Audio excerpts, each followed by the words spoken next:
राधे राधे दोस्तों, आप सभी को मेरे YouTube चैनल व्रत एंड पर में स्वागत करती हूँ। दोस्तों, फाल्गुन मास की एकादशी यानी शुक्ल पक्ष की एकादशी को आमलिक एकादशी या रंग भरी एकादशी के नाम से भी जानते हैं। आइए जानते हैं आमलिक एकादशी या रंग भरी एकादशी की क्या कथा है। मनधाता बोले कि हे वशिष्ठ जी, यदि आप मुझ पर कृपा करें तो किसी ऐसे व्रत की कथा कहिए जिससे मेरा कल्याण हो। महर्षि वशिष्ठ जी बोले, हे राजन, सब व्रतों में उत्तम और अंत में मोक्ष देने वाले आमलिक एकादशी व्रत के मैं वर्णन करता हूँ।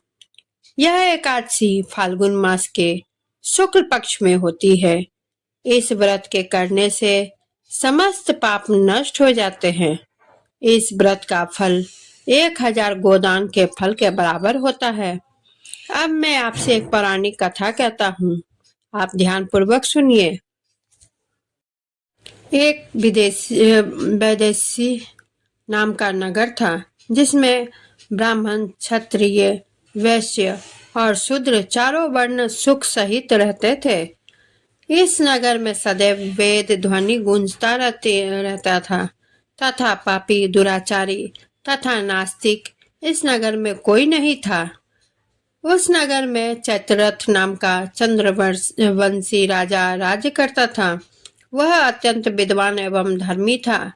उस नगर में कोई भी व्यक्ति दरिद्र व कंजूस नहीं था। सभी नगरवासी विष्णु भक्त थे और आबाल वृद्ध स्त्री पुरुष एकादशी का व्रत किया करते थे। एक समय फाल्गुन मास के शुक्ल पक्ष की आमलिक एकादशी आई। उस दिन राजा, प्रजा तथा बाल वृद्ध सबने हर्षपूर्वक व्रत किया। राजा अपनी प्रजा के साथ मंदिर में जाकर पूर्ण कुंभ स्थापित करके धूप दीप नैवेद्य पंचरत्न आदि से धात्री आंवले का पूजन करने लगे और इस प्रकार स्तुति करने लगे कि हे धात्री, तुम ब्रह्मा स्वरूप हो, तुम ब्रह्मा जी द्वारा उत्पन्न हो और समस्त पापों का नाश करने वाले हो। तुमको नमस्कार है। अब तुम मेरा आदर स्वीकार करो। तुम श्री रामचंद्र जी द्वारा सम्मानित हो। मैं आपकी वह प्रार्थना करता हूँ, अतः आप मेरे समस्त पापों का नाश करो। इस मंदिर में सबने रात्रि को जागरण किया। रात के समय वहां एक बहेलिया आया जो अत्यंत पापी तथा दुराचारी था। वह अपने कुटुंब का पालन जीव हिंसा करके किया करता था।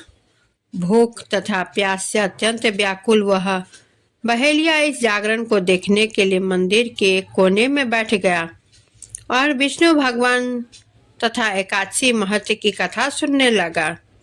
इस प्रकार से अन्य मनुष्यों के भांति उसने भी सारी रात जागकर बिता दी। प्रातःकाल होते ही सब लोग अपने अपने घर चले गए तो बहेलिया भी अपना घर चला गया। घर जाकर उसने भोजन किया।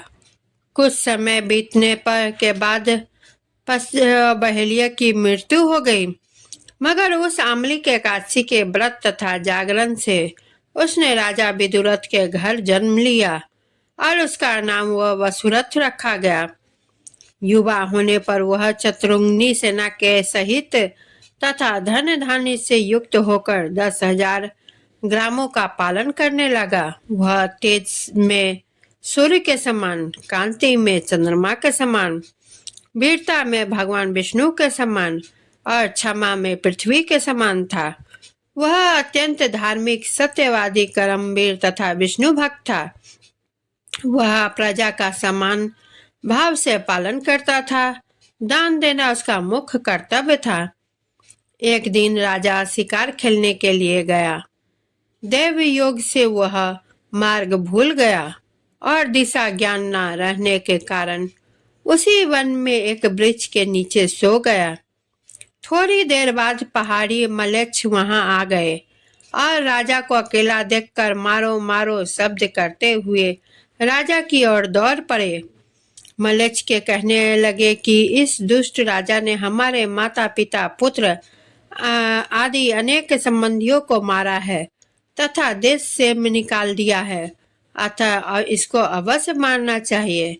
ऐसा कहकर वे मलेच्छ उस राजा को मारने दौड़े और अनेक प्रकार के अस्त्र शस्त्र उसके ऊपर फेंके। वे सब अस्त्र शस्त्र राजा के शरीर पर गिरते ही नष्ट हो जाते और उसका वार पुष्प के समान प्रतीत होता। अब उन मनुष्यों के अस्त्र शस्त्र उल्टा नहीं पर प्रहार करने लगे, जिससे वे मूर्छित होकर गिरने लगे। उसी समय राजा के शरीर से एक दिव्य स्त्री उत्पन्न हुई।